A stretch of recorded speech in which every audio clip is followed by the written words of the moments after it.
Hola, bienvenidos a una nueva conversación pendiente. Está muy importante para el momento que vivimos hoy en Colombia. Por los debates electorales, el tema de la seguridad se pone en el centro una vez más. Seguridad versus cuidado, seguridad versus guerra, seguridad versus violencia, más violencia produce qué.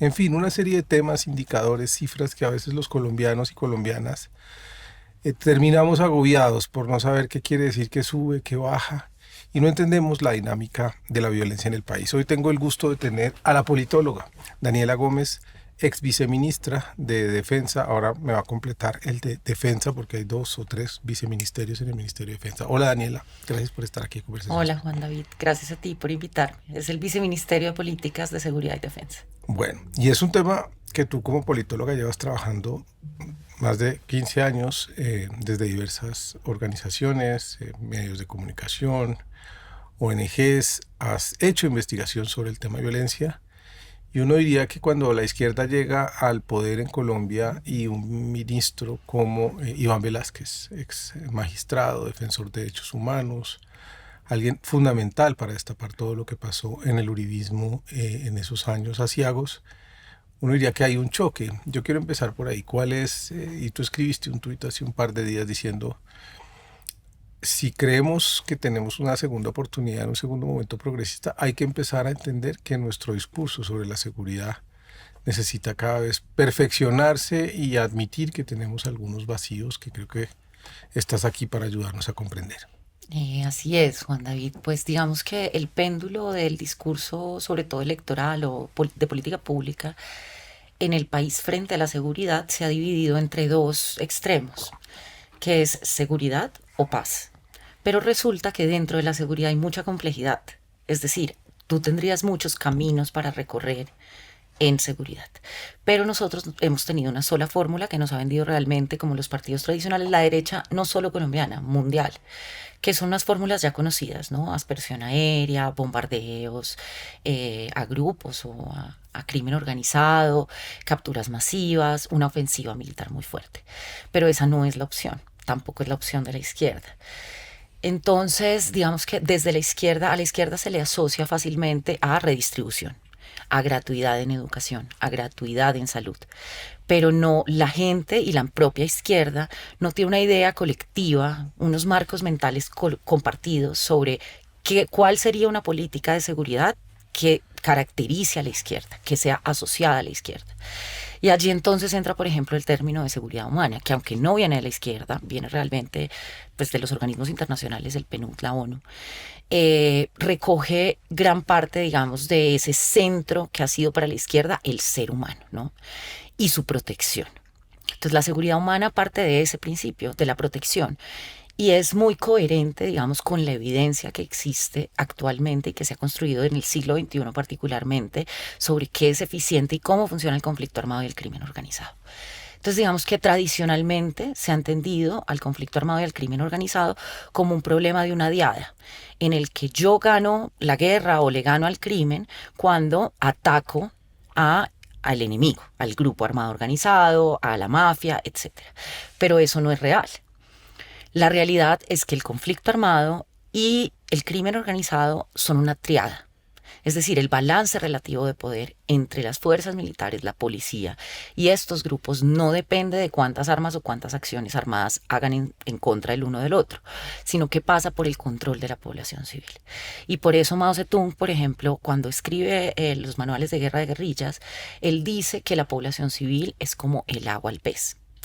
El problema es que a pesar de que esto lo tenían claro las fuerzas militares desde, digamos, a muy principios de 1900, más como hacia 1950, se armó como el concepto de enemigo interno. Entonces, no era arrebatar o traer el agua al pez, porque es que ese agua que es la población civil para la guerrilla, también es el agua para el Estado. Sí, Entonces, no, no, no. exacto, entonces nosotros en vez de entender que todos nadamos en esa agua, que lo que necesitamos es conquistar esa población protegiéndola y ya paso ahorita a lo que es el mercado de la protección, de cómo iniciamos, lo volvimos parte del enemigo.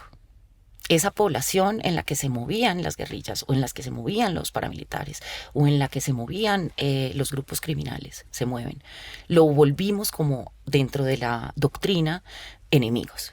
Y no son enemigos, porque sin ellos no ganas la guerra. Y por eso es inútil el solo atacar o el solo tener una ofensiva militar contra estos grupos si tú no proteges a la población civil. Entonces, ¿el Estado qué le pasa? El Estado tiene muy poca legibilidad de la población civil en lo micro local, porque es que lo que regulan los grupos criminales son el barrio, la vereda. No es como todo Colombia, ¿no? Como un aparato burocrático estatal.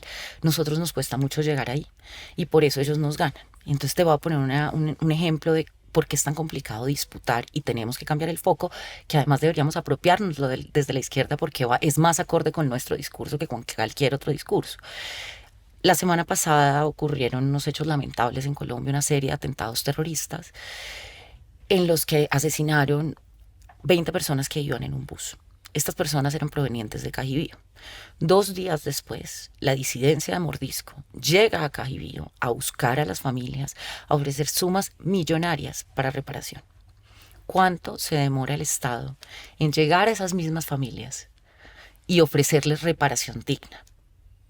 Entonces, la burocracia es tan grande que el grupo en una sola persona concentra todas las intervenciones. Es el que decide regalar el kit escolar, el que hace el convite para ir a arreglar la carretera, el que va y repara a las víctimas de su propio atentado, en fin. En cambio, el Estado, por nuestros procesos burocráticos, eso puede tomar hasta 15 años. O sea, una demanda contra el Consejo de Estado para recibir una reparación digna puede durar hasta 15 años. Entonces, la competencia por el mercado de protección es difícil. Y allí la izquierda ha tenido también un enfoque que yo creo que es correcto, pero no del todo, limitado. Y es las diferencias como las causas estructurales del conflicto y la violencia, ¿no? Entonces asociamos a pobreza, entonces decimos que hasta que no haya desarrollo no va a haber paz. Y eso tiene de cierto, pero es limitado porque realmente en la microdinámica del conflicto la cosa es más simple. Nosotros no podemos aspirar a acabar con los grupos armados organizados o por lo menos con la violencia hasta que no haya pues hasta que erradiquemos la pobreza del país o hasta que todos los territorios se desarrollen. Pobreza existe en Nueva York, pobreza existe en muchas partes del mundo y eso no implica que exista conflicto armado o crimen organizado en todas las partes que hay pobreza. Entonces yo creo que tenemos que fijarnos en construir un mercado de la protección que involucre a seguridad y defensa, que no lo aísle. Y hay cosas muy prácticas. Por ejemplo, este gobierno creó un modelo que requiere, digamos, su extensión masiva, que se llaman las UBICAR, porque existe una división taxativa entre las fuerzas militares y la policía, en las que la policía cree que están en lugares donde no hay conflicto armado. Y el ejército y las fuerzas militares están allá. Pero el ejército y las fuerzas militares no pueden regular la vida social de las comunidades. Eso solo lo puede hacer la policía. Entonces tú puedes tener 3.000 personas, por ejemplo, en el Plateado, de las fuerzas militares atacando al enemigo. Pero ¿y quién va a cuidar a la población? ¿Quién protege a la población?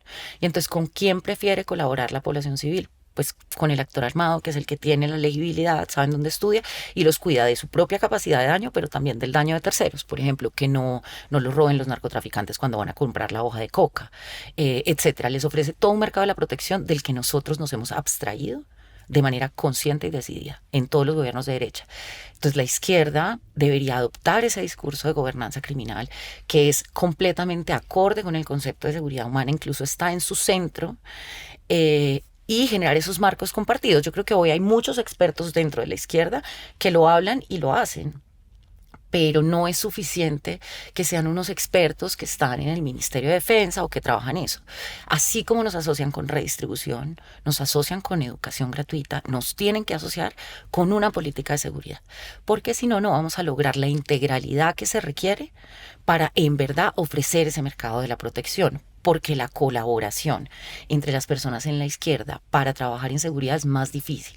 La izquierda ha sido ampliamente victimizada por estamentos militares y de policía. Eso no se puede desconocer. Eso genera una desconfianza muy grande y una imposibilidad de construir capital social, que es confianza, para la acción colectiva. Eso te iba a preguntar.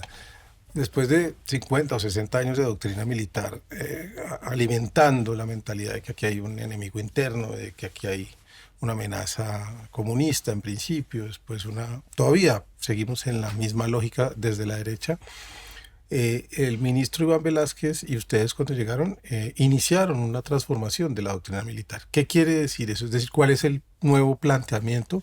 Que no se habla mucho, todo el mundo cree que se trata de cifras, de datos, de cuánto baja y cuánto sube, pero transformar la mentalidad de las fuerzas militares y policivas del país es crucial si es que se quiere implementar una nueva política.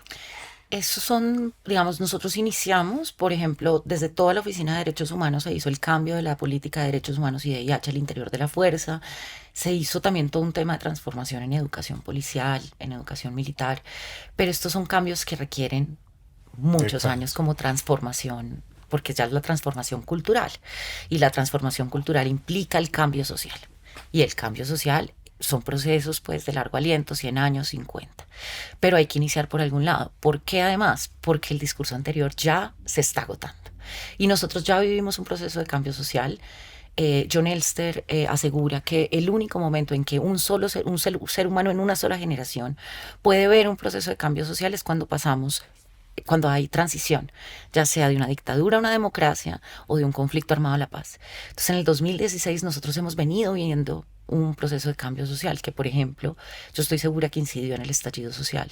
Antes del 2016 el estallido social no hubiera podido suceder porque justamente en la lógica del enemigo interno, como todavía existían las FARC, quienes salían a manifestarse eran tildados de guerrilleros. Entonces, una vez desaparece ese, digamos, coco de las FARC como guerrilla de izquierda, militante, en fin, pues también desaparece, como hay una ampliación del horizonte valorativo moral de la sociedad que ya empieza a ver esto como legítimo, no como algo de guerrillas o como, sí, antiestatal. Empieza a ser de parte del sistema político, ya no está por fuera del sistema político, de los mecanismos del sistema político.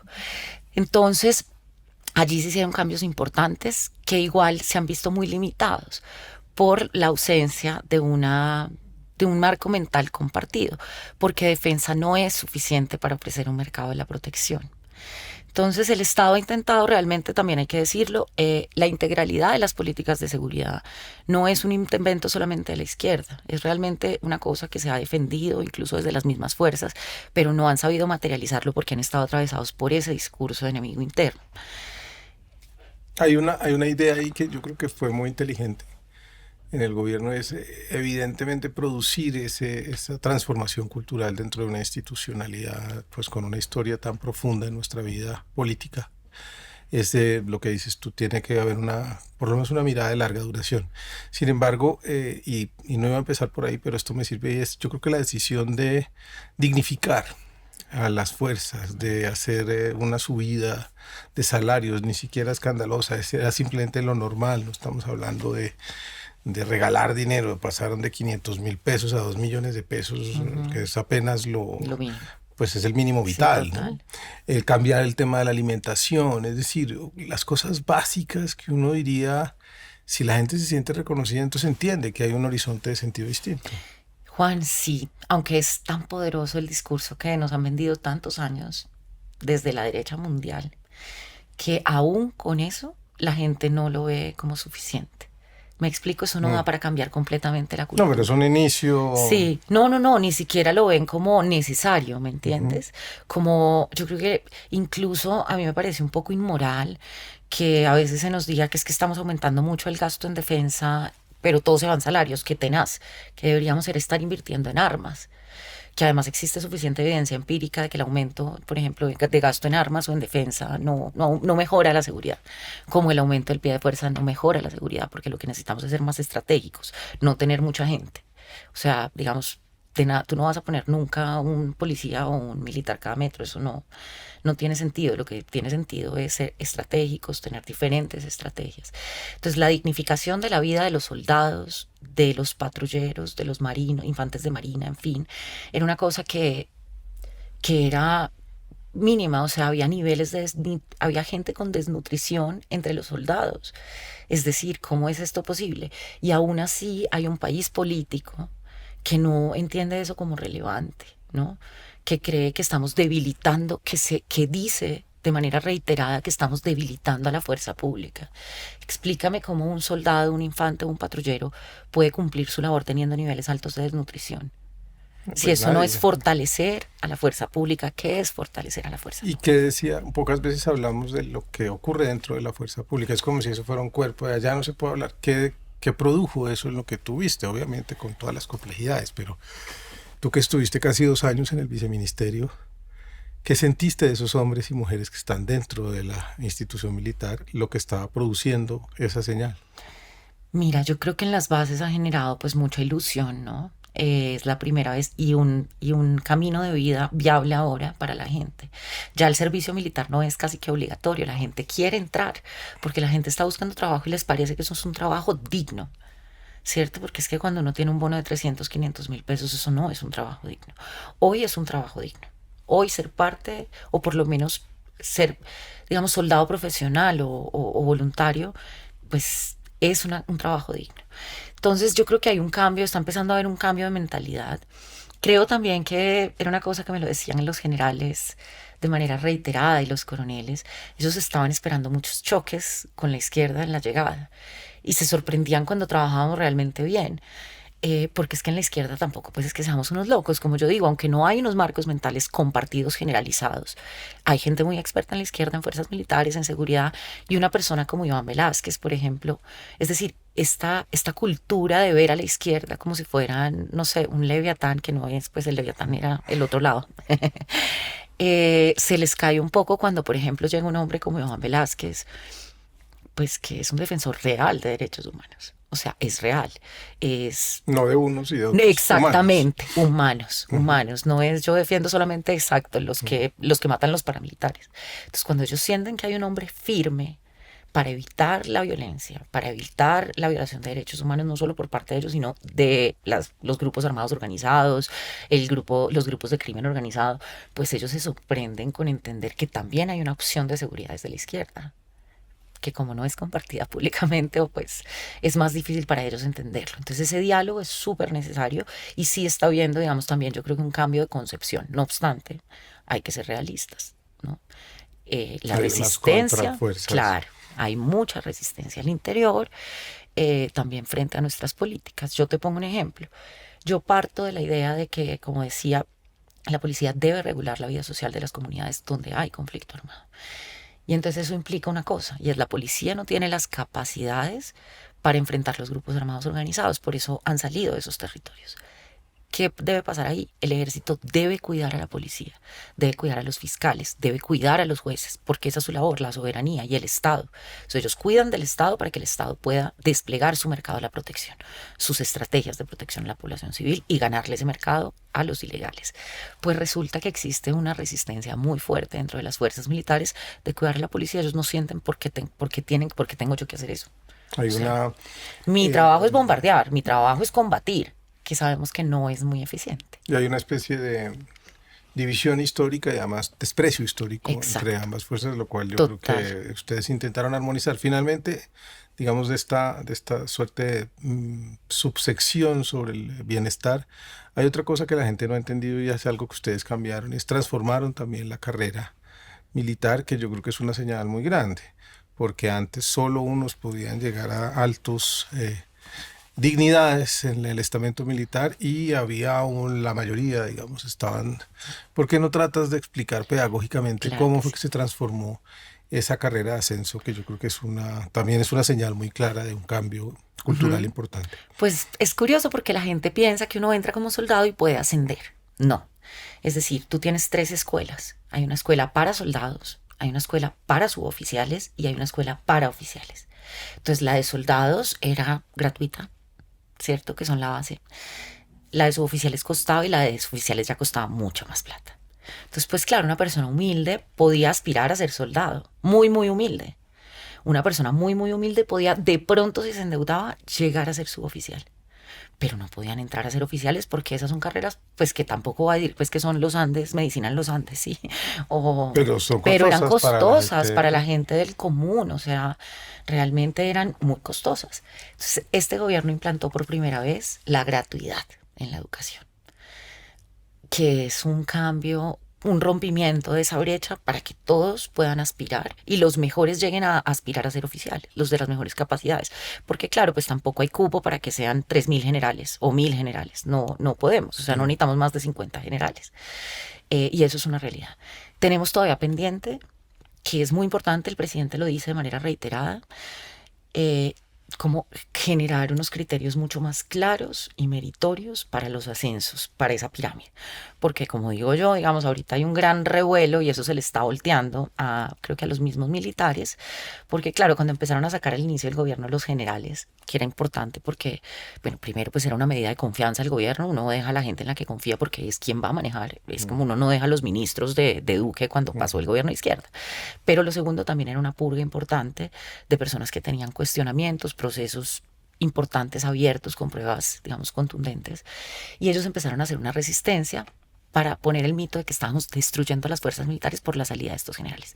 Y eso hoy se les está volteando. Entonces esta semana o la semana anterior hay un gran escándalo que barrida en el ejército, porque sacaron mayores, coroneles, tenientes coroneles. Claro, ¿y quién lo saca en esos niveles? No es el gobierno nacional, son los generales que deciden cómo va ascendiéndola, porque no podemos tener 1.000 generales. Entonces les está generando como un doble.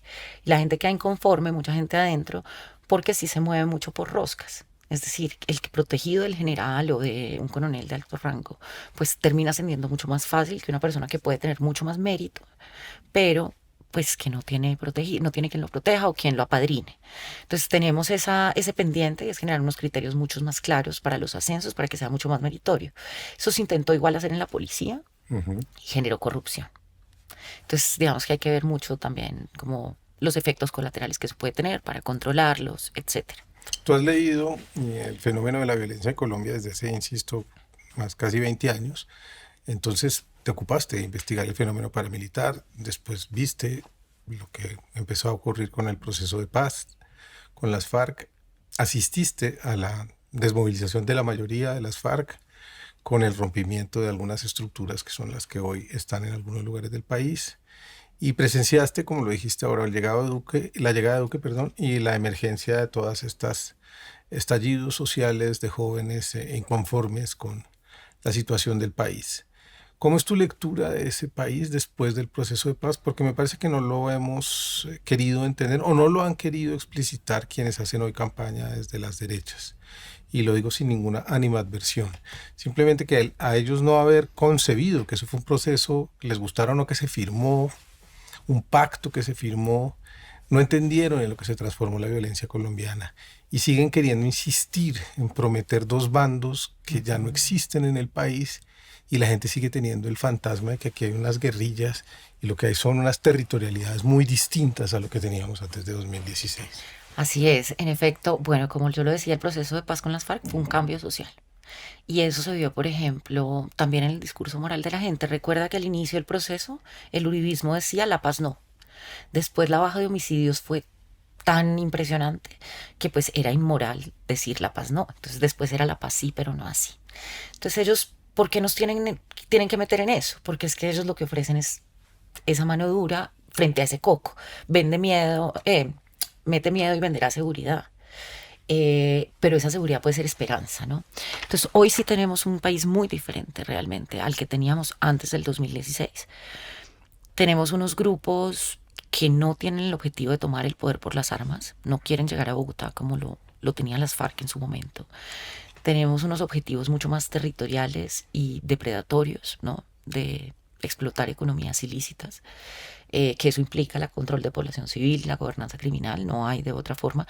Tampoco están desprovistos de política, digamos, de un pensamiento político, eso no es correcto, ¿no? Hablar que todos son pues terroristas o narcotraficantes es una simplificación de la realidad que no es verdad. Entonces, hay un panorama. No es verdad porque... En todos los casos. Exacto. Bueno, primero porque todos los seres humanos somos actores políticos. Eso es lo primero. O sea, a mí el que me diga que Pablo Escobar no tenía intereses políticos, pues no está nada, realmente. Lo segundo es pues que ellos, digamos que hacen un lobby armado. Eso en el crimen organizado le llaman lobby. Puede ser armado o no. El crimen organizado tiende más a cooptar el Estado, a corromper el Estado y tiene intereses en el Estado, porque de eso depende que su negocio funcione. Entonces, pensarlos que no son actores políticos o que no tienen objetivos políticos, pues no es real, ¿no? Y lo otro es que, pues sí, la realidad es que el uso de las armas y de la seguridad tiene que darse, pero no porque vayamos a ganar la guerra o al crimen o al conflicto armado a través de las armas, sino porque eso nos puede llevar a unos estados de maduración de esos conflictos que nos permitan las salidas negociadas, ¿no? Entonces, y por eso se dice que se juega contra pues como que debes jugar con los dos. Yo no creo en el garrote y pues la zanahoria, así como nos la han vendido, sino una cosa mucho más, como te digo, de maduración del conflicto. Sí, pero no se puede arrasar, No, digamos. Eso no se eso puede, no funciona. coger el plateado Exactamente, y tirar 10 bombardearlo. bombas y ya se acabó Que esto. eso es, o sea, en realidad debemos estar muy angustiados porque hoy tenemos un regreso a una doctrina que yo nunca pensé que fuéramos a dar este retroceso en la historia con la llegada de Trump y la nueva doctrina Monroe. Lo que hemos oído en las últimas semanas con el Honduras Gate, de unas personas hablando de que tienen que desaparecer y matar a sus opositores políticos con el apoyo de los Estados Unidos e Israel, es una copia de lo que nos pasó en Latinoamérica en 1900, entre 1930 y 1990. Eso, los PAC en Conversión Guatemala, colombiana extendida. los contras en Salvador, los golpes de Estado en Argentina y Chile, y eso nos dejó a Y el nosotros paramilitarismo. esta estela de violencia que tenemos hoy, el paramilitarismo. Entonces, bueno, después del 2016 tenemos un gran cambio y una reducción de la violencia, eso es real. O sea, nosotros tenemos un país, cuando aquí nos dicen que estamos muy mal, yo no sé si tal vez la gente más joven no lo recuerda, pero Juan David, Estábamos nosotros vivimos los atentados de Pablo Escobar. Estábamos en 28.000 homicidios al año, Hoy estamos en épocas de 13.000. Pastrana, después Uribe, el comienzo, todo Uribe, entre 20 y 28.000, y ahora estamos en 13.000, 14.000 los Así últimos 10 años. Exactamente. No se trata de Y unos o de también otros. eso de que nos habla, porque mira que a pesar de que, digamos, desmantelamos, etcétera, cada vez logramos reducir menos el homicidio. Porque ese homicidio, que esto es algo también muy importante, que había dejado en términos de seguridad el proceso de paz y lo desaprovechamos. Está cada vez más no fragmentado los grupos armados organizados, que es lo que nos han querido vender, y ahorita hablamos sobre eso, sino que claro, el crimen es fragmentado, porque es que hoy realmente los que ponen la mayor parte de homicidios en Colombia, los que ponen la mayor parte de los delitos en Colombia, no son las disidencias de Mordisco, no son las disidencias de Calarcá, no es el Clan del Golfo, son las bandas criminales locales, las que están en Bogotá, las que están en Medellín, la que está en Bucaramanga, que no son estos grandes grupos. Pandillas. Exacto, pandillas, etcétera. Entonces es muy grandilocuente estos grandes grupos y es mucho más fácil porque pues son grandes, es una estructura muy organizada. Eso es más fácil que perseguir 3.000 grupos criminales que hay, bandas criminales que hay en Bogotá, comunes organizadas, ¿cierto? Delincuencia común. 3.000. Sí, eso da más o menos el inventario criminal anualmente. Que, bueno, está bastante mal hecho, pero vamos a mejorarlo. Sí. Entonces, la salida de la guerrilla nos debió haber dejado un viraje de la seguridad nacional y pública a la seguridad ciudadana. Esa debería ser hoy nuestra prioridad, que además saca lo militar un poco y se centra en lo policivo, que es lo normal en todas las sociedades del mundo. O sea, el ejército y las fuerzas militares no actúan en el interior de los países, en Colombia sí, y nosotros todavía los necesitamos aquí actuando adentro. Por ejemplo, para cuidar esa policía y desplegar en los lugares rurales el servicio de seguridad ciudadana. Yo cómo le voy a crear en un estado que me despliega 3.000 militares aquí cuando a mí vienen y me roban y el militar no puede hacer nada? Porque él no regula la vida social de las comunidades, no puede hacerlo, es ilegal, literalmente es ilegal, y no debe hacerlo porque eso es una militarización de la seguridad ciudadana. Entonces lo normal después del 2016 es que hubiéramos virado a la seguridad ciudadana, que se hubiera reducido el número de militares y que se hubiera aumentado el número de policías. En la izquierda tenemos un desafío, y es que claro, como nosotros venimos de la paz, de luchar por los derechos humanos, de esos conflictos que son tan cruentos, muy violentos y terribles, pero que estadísticamente no son los que le duelen más a los colombianos. Los colombianos, la mayoría de los colombianos hoy está sufriendo por otro tipo de actores, pero estos son los grandilocuentes. Entonces nosotros tuvimos esa oportunidad de llevar esto a la seguridad ciudadana, mucho más, pero nos quedamos en el discurso de paz y seguridad nacional, porque es de lo que sabemos también, ¿no? Venimos de esta corriente de procesos de paz, etcétera. Entonces yo creo que para allá debemos ir a una mezcla Bueno, a esa construcción de política de seguridad pública basada en la protección y la triada y al fortalecimiento de la policía y a la ampliación de esos servicios de policía a la ciudadanía. Además, una policía no punitivista, ¿no? Más cercana a la gente, que es el nuevo, que eso también es una transformación muy importante de este gobierno, que es el nuevo modelo de vigilancia por cuadrantes. A mí me gusta ser muy justa con todo, no podemos decir que solo el gobierno, porque esto inicia en el 2016, con el Plan Corazón Verde de cara justamente a, bueno, ya tenemos las FARC atrás, necesitamos un nuevo modelo de policía que sea más abarcante, más Cívica. moderno, etcétera. Y este gobierno le suma una patica a eso que era muy técnico de la calibración del modelo y dijo, no, pero es que sin la gente no puede ser. Entonces, hoy no es solo el modelo, el nuevo modelo de vigilancia, sino que es el modelo orientado a las personas y las comunidades, que tiene un componente de prevención y protección muy grande, que volvieron los conciliadores, por ejemplo, que los habíamos sacado de la policía en los 90. El comisionado de derechos humanos volvió a existir, que se había acabado en el 97 en la contrarreforma que hubo en el 97 frente a la del 93. Entonces estamos en unos procesos importantes también y eso se tiene que fortalecer. Hay un asunto que mencionas ahí de lo urbano frente al país, digamos. Y evidentemente había tantos abismos que nos tuvimos que abocar a ese otro país que ni siquiera había sido tocado en sentidos mucho más amplios. Había ejército, por supuesto. Esa era la institucionalidad en muchos casos, pero no otro tipo de relaciones. Pero cuando mencionas las ciudades y lo urbano, hay un reto que me parece que es determinante en entender la política de seguridad y es la gobernabilidad, porque en la tensión entre unas fuerzas políticas de un lado y otras de otras, quien sufre en el fondo es la política pública Tal cual. de seguridad y entonces vemos esta tensión que hay, por ejemplo, en ciudades como Bogotá, con el aumento de, pues, de la violencia evidente y unos alcaldes un poco echándole la culpa como si esto fuera el rebote de esa violencia que se está produciendo afuera. Todos sabemos pues que eso es absolutamente falso. Eso tiene dos aristas. Tiene de fondo y que le explican. Uno, la política electoral, en efecto, que es muy complicada para la seguridad y ahorita vuelvo sobre ello. Y lo segundo es que tenemos un problema estructural y es que Colombia no ha construido un sistema de gobernanza de la seguridad. Entonces, a pesar de que la Constitución dice que el alcalde es la primera autoridad de policía, no existe un sistema que diga realmente cuál es el mando del alcalde frente al presidente, cuál es el alcance del presidente frente a esas policías locales. Eso no está No explicitado. existe. No existe, no. Incluso hay una atomización de leyes. Nosotros empezamos a construir esto de la mano de cooperación internacional, federación de departamentos, federación de municipios. No existe un sistema de gobernanza local de la seguridad. Entonces, el Consejo de Seguridad no se habla con los consejos locales, no sabemos qué es responsabilidad de quién.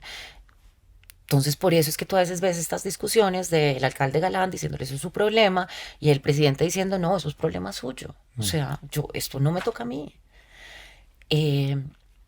Como te digo, no está explicitado los límites de uno y otro, cuáles son los mecanismos de articulación, qué hace la fiscalía, qué hace la personería, no existe. Entonces hay que construir el sistema de gobernanza entre nación-territorio.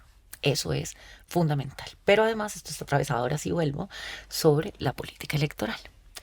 Y es muy complicado en la política pública y por eso yo hablo todo el tiempo de marcos mentales compartidos, no solamente de los proyectos políticos, sino con la sociedad en general.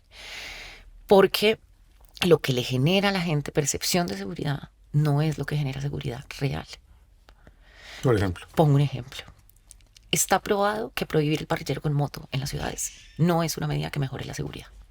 No, es más, tiene implicaciones, incluso puede aumentar la inseguridad en algunos lugares, en fin. Pero esa es la medida que exigen cada que hay aumento de los sicariatos.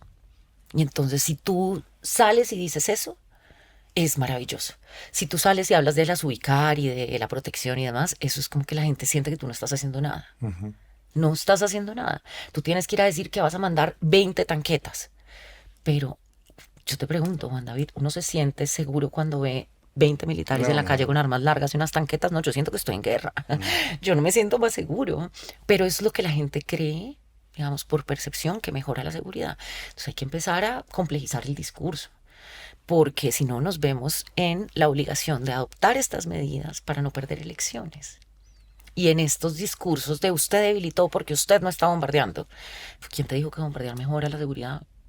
O sea, Y entonces nos tenemos que ver abocados a unas estrategias que no son eficientes, pero que son muy populares políticamente. Que yo creo que ustedes sufrieron esa crítica y esa presión, Total. incluso desde el periodismo colombiano, ubicado obviamente ideológicamente más al centro y a la derecha, de que estaban no haciendo nada, o en todo caso parece que hacer algo dentro del sector defensa es tener acciones bélicas. Si no, si se quiere transformar la política es no hacer nada. Y me Exacto. gustaría que hablaras de eso, porque tú tienes la tesis y la has explicitado en medios en los últimos días, y es por qué seguimos pensando que si aumentamos las acciones de guerra, por decir, de ataque, no van a aumentar los homicidios, la violencia. Es decir, ¿por qué crees, ya ahí sí desde una mirada quizás sociológica o Mm. filosófica, que esa suerte de mentalidad se nos metió tan dentro de nosotros? Es Yo muy... no lo he estudiado y no he leído posibles explicaciones sobre por qué, pero es sentido común. Yo no entiendo cómo fueron tan eficientes en el mundo en que fuéramos contra el propio sentido común. ¿Cómo me explicas a mí que matar más gente genera menos muertos? O sea, explícame cómo matar más gente genera menos muertos. Mm, ¿Cómo escalar la ofensiva desescala la ofensiva? O sea, exacto. la confrontación armada. Eso no tiene lógica. Entonces te cuento que sí, fuimos presos de eso. Hay una cosa real en las cifras y yo lo he estado viendo. Claro, el presidente dice que los homicidios están bajando, pero realmente a cierre de 2025 hoy tenemos un aumento. Porque a él le cuesta saberlo, porque la estabilización de las cifras toma por ahí un mes y medio. O Ujú. sea, al presidente le muestran al 31 de diciembre el 1 de enero. Y resulta que el 1 de enero falta que entren todos los muertos que se murieron ese 31 de diciembre y que, por ejemplo, están todavía en el hospital, o los que sobrevivieron 5 días en el hospital y mueren después, pero eso se registra en el día que le causaron el hecho violento. Entonces, cuando tú tienes esa estabilización de los hurtos o los homicidios, claro, si yo te muestro hoy a cierre del 30 de mayo los hurtos, me va a dar que estuvo, que, no, mejor dicho, yo gané hurtos, pero por el 70%. En 3 meses volvamos a ver si yo gané en mayo homicidio, hurtos. Y pues no, puede que los haya perdido porque yo, por ejemplo, a mí me roban la billetera hoy y puede que yo ponga la denuncia en 15 20 días, Ujú. cuando necesite hacer una vuelta para sacar la cédula. Entonces, lo que vimos con el gobierno, con el ministro Velázquez, es, por ejemplo, se suspendieron bombardeos, los grupos no estaban creciendo como estaban creciendo con Duque estaban creciendo más o menos al 30% anual, hoy vienen en un crecimiento del 5%, hay una desaceleración del crecimiento de los grupos, pero también hay una desaceleración, por ejemplo, de los cultivos de uso ilícito. Claro, tenemos un mercado muy grande, sigue creciendo porque el mercado de drogas nunca ha dejado de crecer, nunca, desde que se combate, nunca. Entonces nosotros, por ejemplo, se suspendieron bombardeos contra niños, hubo ceses al fuego, y intentamos hacer un enfoque mucho más integral.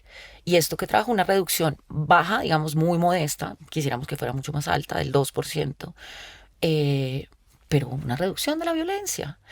Hoy, ¿qué tenemos? Tenemos una contraofensiva muy fuerte en manos de un ministro que es militar, y pues esto tiene muchos problemas de fondo, ¿no? Lo que caracteriza una democracia es que es uno de los 4 pilares de la democracia, eso está en todas las teorías del Estado, es que uno, pues que haya mando civil sobre los militares, ¿cierto? Ese es como uno de los pilares, pero bueno, y que haya elecciones obviamente es otro.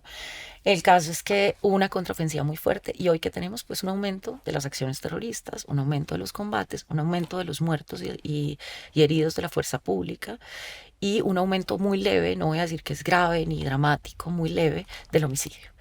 Porque pues si nosotros escalamos la ofensiva, y yo lo tengo incluso fijado en mi tweet, tengo en mi Twitter, tengo fijado el trino donde digo pues que si tú aumentas la ofensiva, que fue lo que nos pasó en el Cauca cuando levantamos el cese al fuego, pues nosotros ¿qué hicimos? Pues irnos con toda con Mordisco. ¿Y cuál es la respuesta de Mordisco? Lo que hemos visto todos estos 2 años, bombardear y drones y atacar a la fuerza pública, lo que le da, porque si tú estás, el 28 de marzo se dio de baja a la compañera sentimental de Mordisco y la semana pasada tuvimos la contraofensiva de Mordisco con Eso treinta y sí. cuatro atentados terroristas. ¿Cómo le explicarías a la gente y a mí cómo está configurada, digamos, en esos grandes grupos, además de la violencia urbana que ya la caracterizaste? ¿Cómo está configurada esos grupos con los cuales se está negociando por un lado y atacando por el otro? ¿Y que son un poco presa de esta ficción que nos quieren vender, de que es posible derrotarlos. ¿Quiénes son? ¿Quién es el Clan del Golfo? ¿Quiénes son las disidencias? ¿Quién es el ELN en la frontera? Trata de ser pedagógica para Claro que que sí. alguien como yo, quien nos ve, entienda la dimensión y la configuración territorial de estos grupos. En el derecho y en el Ministerio de Defensa y en general en el ordenamiento jurídico colombiano existen tres tipos de grupos. Unos grupos armados organizados, que son aquellos que tienen capacidad, yo no voy a hablar ni de si son políticos, no son políticos, porque eso es indistinto para el ordenamiento jurídico, eh, que son los que son capaces de enfrentar a las fuerzas militares del Estado. Punto. ¿Más de cuántos hombres es un No, no grupo? tiene un nivel de hombres, tiene un nivel de confrontación que supere una escaramuza o etcétera. Tiene que tener persistencia en el tiempo. Se habla de una violencia de 1000 homicidios al año, aunque eso no es jurídico, digamos. Simplemente que tengan un mando responsable, que además es híbrido, no es que sea totalmente piramidal, y que peleen por territorio o por gobierno. Por eso digo, no me meto en lo político, que es el gobierno. Todo el crimen pelea por territorio. Incluso ya desde los 90, desde el 94, el 6CR, la Cruz Roja Internacional, que es la única que hace, digamos, derecho consuetudinario en el DIH, la única autoridad mundial que tiene ese, digamos, potestad, entra a las favelas de Río de Janeiro y dice, estos grupos ya son grupos armados organizados. Y son narcotraficantes. No tiene nada que ver. Entonces tenemos estos grupos que son de los que acabas de mencionar. Está el ELN, que es tal vez yo creo la última guerrilla. O sea, decir que están desprovistos completamente de ideología, pues tampoco es cierto, ¿no? ¿Cuántos hombres tiene más o menos el día de hoy? El Pues sí, ELN debe ser hoy, para que vean que también es como una lectura, por eso me aterra tanto hombres y los mujeres, analistas. porque además Sí, está. hombres y mujeres. Debe tener 3000 hombres en armas. Es el grupo armado organizado con mayor número de hombres en armas. El grupo armado organizado más grande es el Clan del Golfo. Pero el Clan del Golfo no es el que más hombres en armas tiene. Ellos tienen un sistema que es muy eficiente. Ellos subcontratan bandas criminales o las someten, mejor trabajan con ellas, cooperación o sometimiento, o si no los asesinan y los desplazan. Y entonces tiene un montón de gente no armada. Les llaman puntos, colaboradores, las fuerzas militares dicen redes de apoyo al terrorismo, RAT.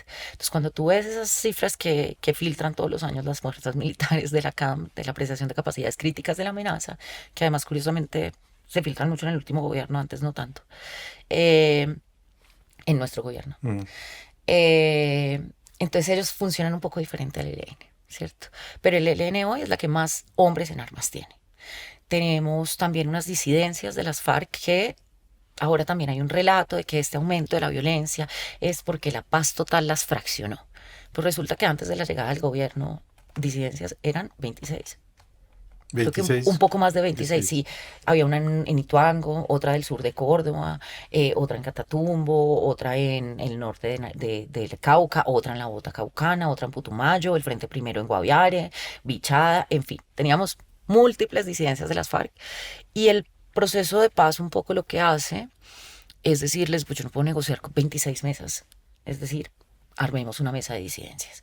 La arman y estos grupos se unen y después se fraccionan en tres, en Mordisco, Calarcá y la segunda Marquetalia. Entonces hablan de un fraccionamiento de los grupos cuando, pues esos, o sea, se fraccionaron en tres después de ser 26 y estar, o sea, es una cosa Que que no no tiene es basada en correcto. evidencia, exacto. Entonces tenemos estas tres disidencias, las que acabo de Que son nombrar, segunda unos. Marquetalia, Calarcá y Mordisco.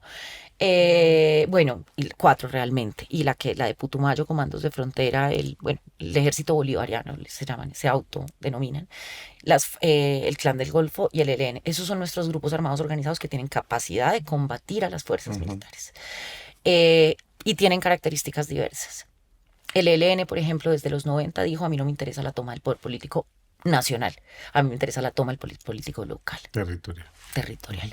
El Clan del Golfo no tiene dentro de su interés la toma del poder político de ningún modo. Eso es un cartel de narcotráfico que es bonito porque esa es otra de las cosas que en algún momento No quiero quiere tomar estudiar. el poder porque ya No. lo tiene un poco, digo, ya controla. Sí, pero digamos que pues no era esta idea de tumbar el gobierno, me No, explico, no claro, no, no es, entiendo. no es contra gobierno o Digo, contra ya estatal. controla Sí, estructuras controla, políticas no, muy total, grandes. y te voy a decir, porque como ellos son los herederos además de la SAUC, acuérdate que la SAUC desplaza, por ejemplo, mucha gente entre el sur de Córdoba y todo el Urabá antioqueño y repuebla esa zona. O sea, eso es de ellos, que es un poco las colonizaciones dirigidas que hace las FARC a mediados, y hoy los está haciendo Mordisco también, por ejemplo, llevando gente del Cauca al Guaviare.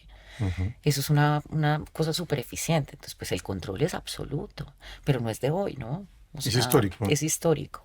Entonces, son importantes, digamos, como yo digo, pero no causan más del 15% de los homicidios en Colombia. Eso es. Esos grupos son muy grandilocuentes porque nos ponen bombas, porque los drones llaman mucho la atención, pero como yo digo, deberíamos volcarnos a la seguridad ciudadana, porque a nosotros lo que nos interesa es la vida. Y el 85% de las vidas que se pierden en Colombia no se pierden por ellos, se pierden por ese crimen común de barrio. Y ahí tenemos muchas cosas que hacer estructural. Nosotros no podemos micromanejar la seguridad ciudadana, no hay cómo. Eso le toca a los alcaldes en alianza, cooperación con el gobierno nacional. Pero nosotros sí tenemos unos músculos muy grandes, por ejemplo, para hacer jóvenes en acción, jóvenes en paz. Eso debía ser un proyecto masivo, masivo. Cuando yo trabajé en la alcaldía de Bogotá, en la Secretaría de Seguridad, y yo veía el índice de homicidios en Bogotá y veía una caída durante el gobierno de Gustavo Petro. Y yo entrevisté al comandante de la policía de ese entonces de Petro, entrevisté un montón de gente, porque yo quería entender qué funcionó en ese momento. Y el mismo comandante de la policía, que no era muy afín a la izquierda ni a Petro, me decía, doctora, eso fue esos programas de esos muchachos. Eso fue toda esa plata que le metieron. Entonces, claro, Petro cogió a los jóvenes de los barrios que eran pandilleros o que tenían mucho riesgo de ser Hizo pandilleros. clases, hizo toda suerte. Los clases, además les puso a hacer cosas chéveres, no aburridas. Entonces les enseñó parkour, trajo a la gente más dura del mundo en parkour, en patineta, qué pena, yo no sé cómo se dicen todas estas modalidades de deportes de patineta, bicicleta. Les montó estos super parques para que lo pudieran hacer. De ahí salió gente además muy importante, campeones mundiales. Es muy Y es bello. cambiar la mirada. Eso transforma, les quita la mano de obra. Por eso yo ahorita decía, claro, lo estructural es importante, pero tenemos que ir más a lo micro. Y es yo que le ofrezco mañana a ese joven. Puede que yo no le solucione el problema de su casa. Puede que él no vaya a ser mucho más rico en 10 años o en 8 años. Pero, por ejemplo, el uso del tiempo libre. El tiempo que un joven no está delinquiendo, pues es tiempo ganado para la vida. De acuerdo. Y eso, por ejemplo, la ocupación del tiempo libre es fundamental, fundamental. Claro, también los medios de vida, obviamente, la forma de conseguir recursos, pero en eso puede ayudar el Estado. Entonces, tenemos los grupos, tenemos la seguridad urbana y tenemos un fenómeno que es un fenómeno que conoces bien y que también muta, porque no es una abstracción, que es la corrupción. La corrupción como mega sistema que está en toda nuestra vida pública y privada, porque también todo hay que decirlo, esto no es patrimonio del Estado, la corrupción es una cultura sistemática de existir también, que está por supuesto en las Fuerzas Armadas y en todas las instituciones del Estado. ¿Cuál es tu mirada sobre esa corrupción relacionada con lo que acabas de decir del Honduras Gate y de toda esta suerte de globalización que ha tejido en los últimos, después de la pandemia, creo que ha sido mucho más evidente y fuerte, esta suerte de vinculación que es difícil de perseguir, disuadir o por lo menos disminuir si no imaginamos que no depende solo de nosotros? Hay un sistema financiero, hay redes en todas partes, aquí se captura gente de todo el mundo todo el tiempo y no lo decimos muy duro, pero aquí lituanos, rusos, italianos, españoles, que uno dice, el mundo está acá. En efecto, la corrupción es un sistema, pero no solo un sistema, es un sistema complejo que tiene muchos subsistemas. Entonces, por ejemplo, tenemos la corrupción electoral del sistema político colombiano, ¿no? En donde hay unas élites o clanes locales que pactan con un gobierno nacional para llevar ese presidente, porque pues sin las élites locales no puedes galvanizar esas masas para que voten por un candidato a la presidencia, y a cambio ellos entregan cupos indicativos, leyes, etcétera, y así se va desarrollando nuestro sistema político. Y es estructural, es un sistema. Pero el crimen organizado es un subsistema también de corrupción.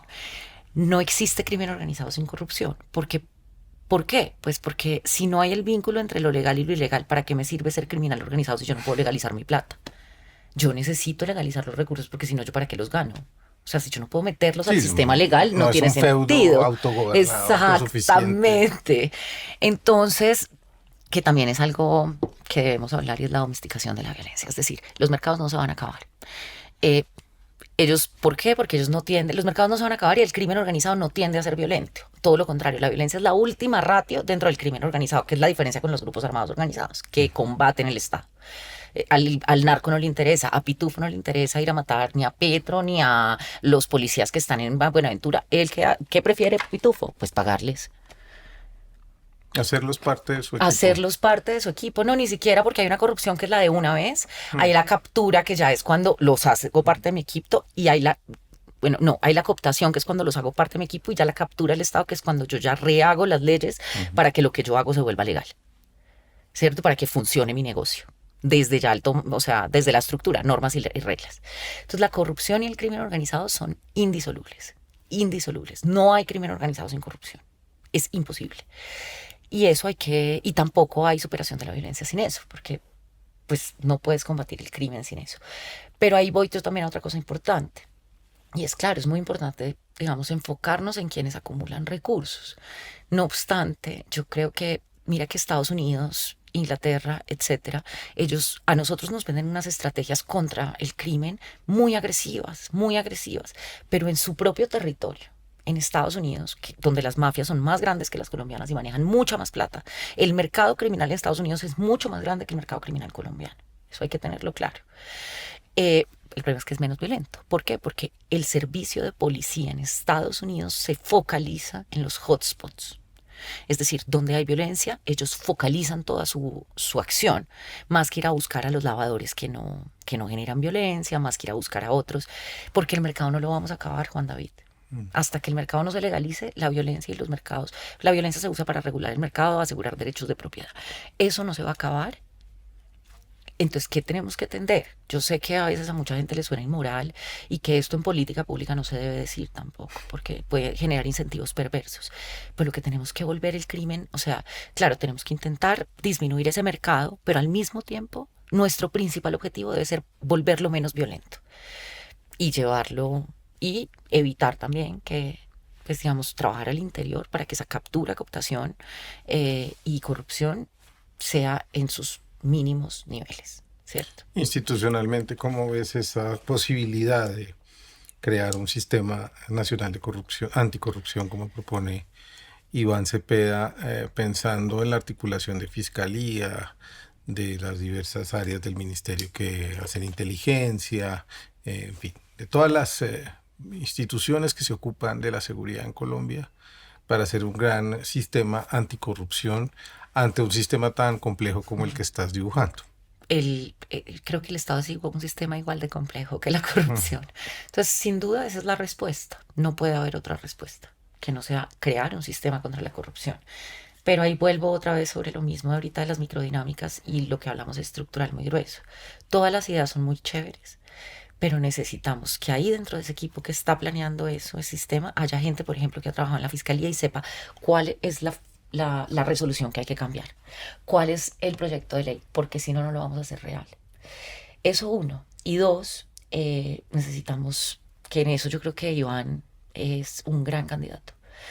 Eh, Generar confianza entre los actores para que pueda haber cooperación.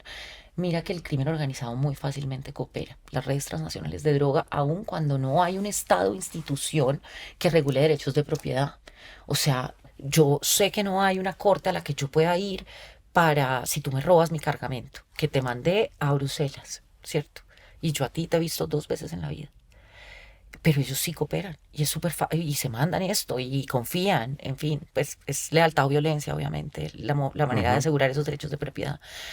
Pero en el Estado nos cuesta confiar los unos en los otros porque también estamos como peleando por unas parcelas de poder, unas parcelas de autoridad. Entonces yo creo que Iván es una persona muy conciliadora, a pesar de que la oposición lo quiera vender como lo contrario. Lo que yo he podido ver en todos estos años que he seguido a Iván Cepeda es una persona muy conciliadora. Entonces el gran acuerdo nacional es un requisito sine qua non para lograr el gran sistema. ¿Y qué imaginas de ese sistema? Es decir, yo sé que no puedes decirlo todo porque es difícil entenderlo todo, tampoco somos... Para eso se necesita mucha gente, pero qué es lo que habría que armonizar en principio, por lo menos dentro de las instituciones que se ocupan de seguridad, defensa, justicia? quiénes se tienen que poner primero de acuerdo y trabajar de una manera acompasada, digamos. Lo primero es que yo creo que, digamos, ya en lo micro hay que dividir dentro de las propias instituciones las personas o los grupos de trabajo que van a conformar ese sistema.